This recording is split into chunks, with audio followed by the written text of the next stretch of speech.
Hello guys, welcome to pix anime. ये 11वां episode है मिस्टीरियस डिसअपीयरेंसेस का।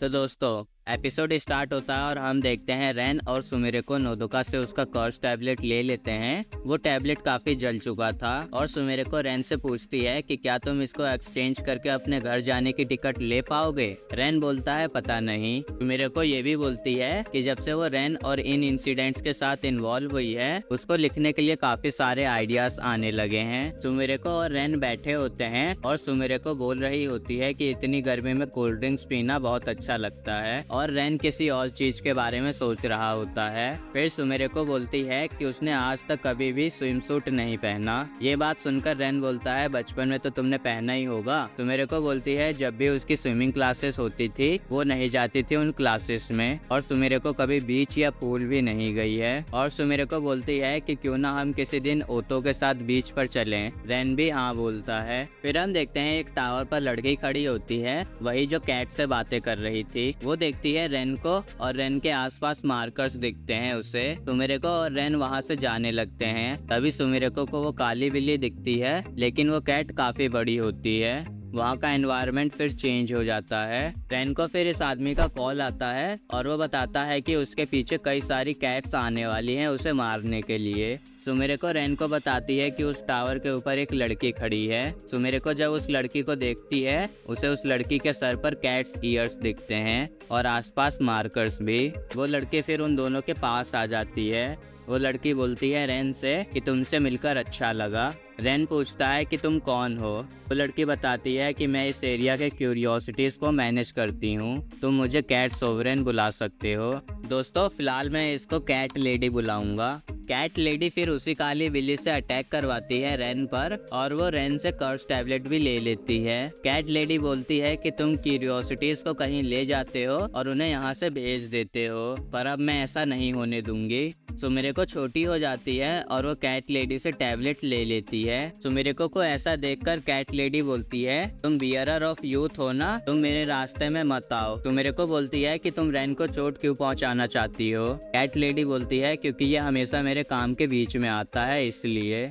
कैट लेडी फिर उस बिल्ली को बोलती है कि बियरर ऑफ यूथ को मारो, पर वो बिल्ली ऐसा नहीं करती और वो अपना साइज फिर से नॉर्मल कर लेती है।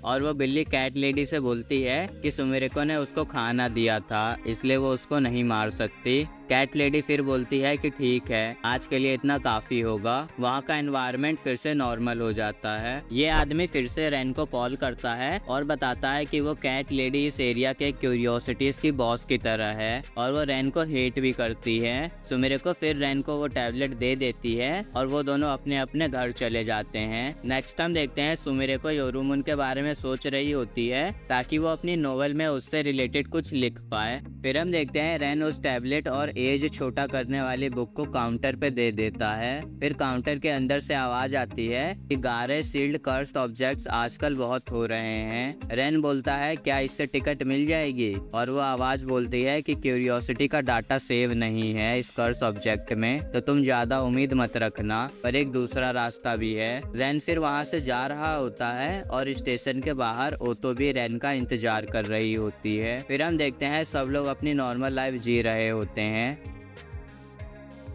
ओतो शिजुको से बोलती है कि वो समर वेकेशन में कैफे नहीं आ पाएगी। नेक्स्ट हम देखते हैं सुमिरे को जो कि अपनी नोवेल पे काम कर रही होती है। ओतो वहाँ आती है और बोलती है क्या मैं फिर से तुम्हारे साथ रह सकती हूँ। सुमिरे भी मान जाती है। सुमिरे पूछती है ओतो से कि क्या तुम्हें टिकट मिला घर जाने के लिए। ओतो बोलती है कि शायद हम घर जा पाएंगे। ये सुनकर सुमिरे बहुत खुश हो जाती है। वो दोनों फिर खाना खाते हैं और सुमिरे फिर से नोवेल लिखने लग जाती है। नेक्स्ट हम देखते हैं रेन ओतो से बात कर रहा होता है फोन पर और रेन ओतो को बोलता है कि आज की रात वो सुमिरे के साथ ही सो जाए। रात हो जाती है और सुमिरे अभी भी लगी हुई थी नोवेल लिखने में। वो तो उससे पूछती है कि ये नोवेल किस बारे में है। सुमिरे बोलती है ये उन क्यूरियोसिटीज के बारे में है जिनसे हमारा सामना हुआ था, पर मैंने हम सबके नाम और कुछ चीजें बदल दी हैं। वो तो बोलती है क्या ये इंटरेस्टिंग भी है।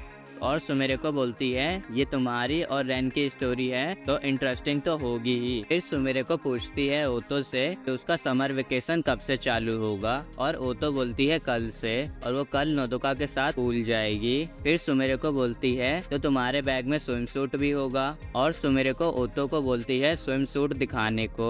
ओतो बोलती है तुम्हें देखने का इतना मन है तो तुम भी हमारे साथ चलो। सुमेरे को बोलती है उसके पास कोई स्विम सूट नहीं है क्योंकि सुमेरे को के दादाजी ने उसे कहा था कि अगर सुमेरे को ओशन या पूल में जाएगी तो उसे कर्ज लग जाएगा। ओतो पूछती है किस टाइप का कर्ज, और सुमेरे को बोलती है काप्पा का कर्ज, क्योंकि सुमेरे को के दादाजी ने एक काप्पा की लाश देखी थी नदी में। वो दोनों फिर सो रहे होते हैं और सुमेरे को पूछती है ओतो से कि तुम जहाँ से हो वो कैसी जगह है। ओतो बोलती है वो एक नॉर्मल सी ही जगह है। नेक्स्ट डे सुबह सुबह ओतो कहीं जा रही होती है और हम देखते हैं वो सब एक प्राइवेट पूल में जाते हैं, पर सुमेरे को उनके साथ नहीं होती। वो सब वहाँ एंजॉय कर रहे होते हैं। नोदोका ओतो को थैंक यू बोलती है जो कुछ भी किया उसने उसके लिए, और ओतो पूछती है नोदोका से कि क्या अगर दो लोग अलग हो जाएं तब भी वो दोनों दोस्त रहेंगे। नोदोका बोलती है हाँ, अगर एक अर्थ पे है और दूसरा मार्स पर तब भी वो दोनों दोस्त रहेंगे। फिर हम देखते हैं बुक स्टोर पर सुमेरे को पता चलता है कि रेन ने छुट्टी ली है आज की क्योंकि उसे कॉन्स्टिपेशन है।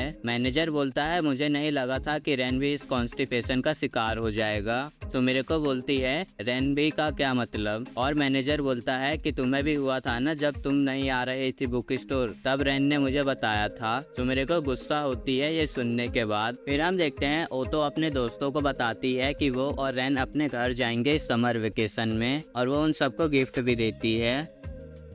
रेन फिर सोच रहा होता है उस दूसरे रास्ते के बारे में जो उस आवाज ने कहा कि अगर रेन खुद एक टिकट बन जाएगा तो वो ओतो को घर भेज पाएगा, और अगर वो ऐसा करेगा तो रेन डिसअपेयर हो जाएगा। ओतो वहाँ आ जाती है और वो बोलती है मैंने अपने दोस्तों को गुड बाय बोल दिया है पर मुझे बहुत बुरा लग रहा है। रेन फिर बोलता है कि उसे ओतो से कुछ बात करनी है। फिर हम देखते हैं सुमेरेको को जिसने अपना नोवेल खत्म कर लिया है। सुमेरेको ने रेन को मैसेज भी किया था पर रेन ने कोई जवाब नहीं दिया। फिर हम देखते हैं ओतो स्टेशन से बाहर जा रही होती है और सुमेरेको अपना काम खत्म करने के बाद ओतो को कॉल करती है और बताती है कि उसने अपना नोवेल कंप्लीट कर लिया है और सुमेरेको ने इस नोवेल को पब्लिशर के पास भी भेज दिया है। ओतो बोलती है कि वो अभी रेन के साथ नहीं है और सुमेरेको बोलती है कि मेरा एक मैसेज उस तक पहुंचा देना। वो मैसेज है कि रेन कभी भी यहाँ आ सकता है और मेरी नोवेल पढ़ सकता है। सुमेरेको रेन को मैसेज भी करती है। ओतो अभी भी बाहर ही होती है और वो काफी दुखी है। ओतो उनामे सेंसेई के घर जाती है।